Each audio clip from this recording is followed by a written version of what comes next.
നീ ആരെ കാണാൻ പോയത് മനസ്സിലാക്കാനേ വലിയ ബുദ്ധിയൊന്നും വേണ്ട. നിങ്ങൾ വിചാരിക്കുന്ന പോലെയുള്ള ആരെയല്ല ഞാൻ കാണാൻ പോയത്. പക്ഷെ അതാരാണെന്ന് എനിക്ക് പറയാൻ പറ്റില്ല.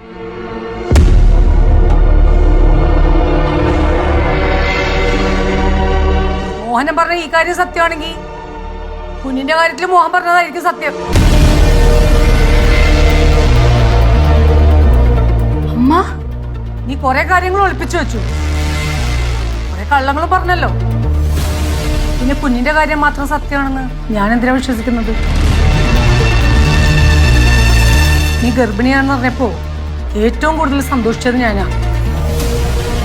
എന്റെ കൊച്ചുമക്കളെ ലാളിക്കാലോ എന്ന് ഓർത്തു. ആ എൻ്റെ ഒരു ആഗ്രഹം ഇനിയും തീർന്നിട്ടില്ല.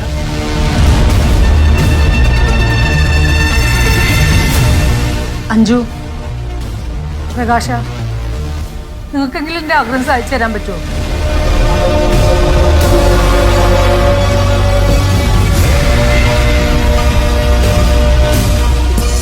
സാധിച്ചു തരും അമ്മ. പ്രകാശന്റെ കുഞ്ഞിനെ പ്രസവിച്ച് ഞാൻ അമ്മയുടെ കയ്യിൽ വെച്ചുതരും. അമ്മയുടെ മകന്റെ കുഞ്ഞിനെ. നീയെങ്കിലും എന്നോട് കുറച്ച് സത്യസന്ധത കാണിക്കണം.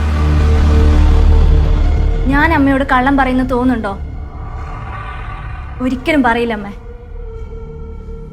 മോഹന, നീ പറഞ്ഞതൊക്കെ സത്യമാണെന്ന് എനിക്ക് വിശ്വാസമായി.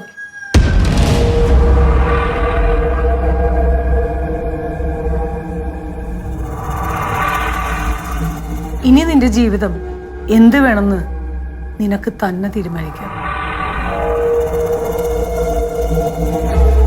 ഇനി എനിക്ക് ഒരു മരുമകളെ ഉള്ളൂ.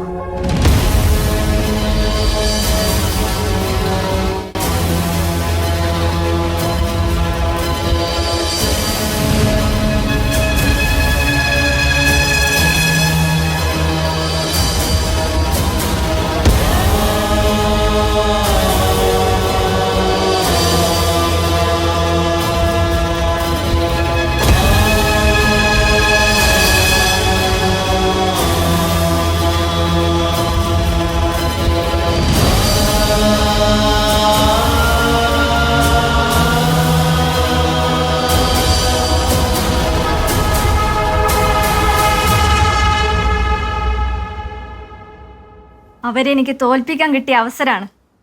അത് ഞാൻ പാഴാക്കില്ല. പ്രസവം എങ്കിൽ പ്രസവം.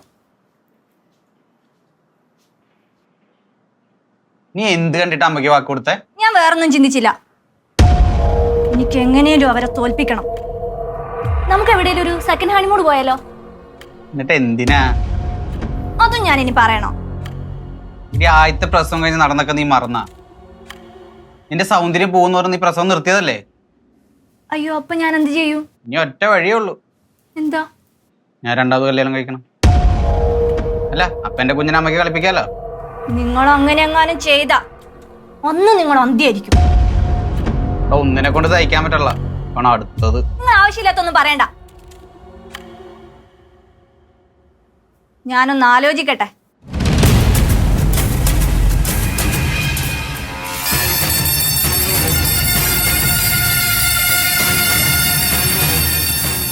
എനിക്കിനി പ്രസവിക്കാൻ പറ്റില്ല എന്ന് എനിക്കും നിങ്ങൾക്ക് മാത്രമല്ലേ അറിയൂ. അതിന് ആ രഹസ്യം ഇനി നമ്മൾ രണ്ടുപേരും അല്ലാതെ മൂന്നാമതൊരാൾ അറിയരുത്. നീ എന്ത് ഭാവിച്ചാണ്? അതൊക്കെ ഞാൻ പറയാം. ഈ കാര്യത്തിൽ നിങ്ങൾ എന്റെ കൂടെ നിൽക്കണം. നീ ആദ്യം കാര്യം പറയ്, എന്നിട്ട് ആലോചിക്കാം. 1-2 ആഴ്ച കഴിഞ്ഞ് ഞാൻ പ്രഗ്നന്റ് ആണെന്ന് അമ്മയോട് പറയും. എന്തിന്? അല്ല, നീ എങ്ങനെ പ്രഗ്നന്റ് ആവും? അതൊക്കെ ഞാൻ ആയിക്കോളാം. എന്റെ കൂടെ നിന്നോണം. ഞാൻ പറയുന്നത് പോലെ കേട്ടാ മതി. എനിക്കൊന്നും മനസ്സിലാവുന്നില്ല. നിങ്ങൾ കൂടുതലൊന്നും മനസ്സിലാക്കണ്ട. ഞാൻ പറയുന്നതിന് യെസ് മൂളി നിന്നാ മതി. കേട്ടോ? കേട്ടല്ലോ?